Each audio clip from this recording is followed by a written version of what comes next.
ஒரு ஒரு வருஷம் ஓடிச்சுன்னு நீங்கள் செண்பகமே செண்பகம்.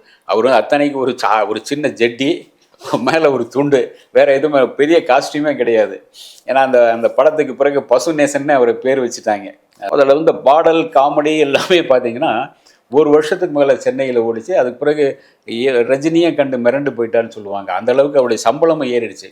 அன்றைக்கி அவருடைய சம்பளம் வந்து 18 லட்சமோ 20 லட்ச ரூபா சம்பளம் அந்த கரகாட்டக்காரனுக்கு பிறகு.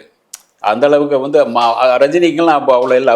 அவருடைய சம்பளம் அது வேறு. அதுக்கு பிறகு வந்து அதனால் வந்து அந்த ஒப்பீடு பார்த்திங்கன்னா அது பெரிய அமௌண்ட் அது. அதனால் அவர் வந்து அந்த லவ் பண்ணார். அவர் கூடவே இருக்கணும்னு பார்த்தார்.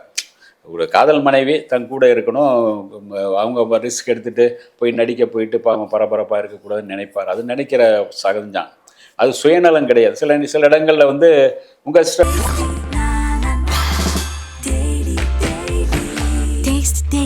Taste the Daily.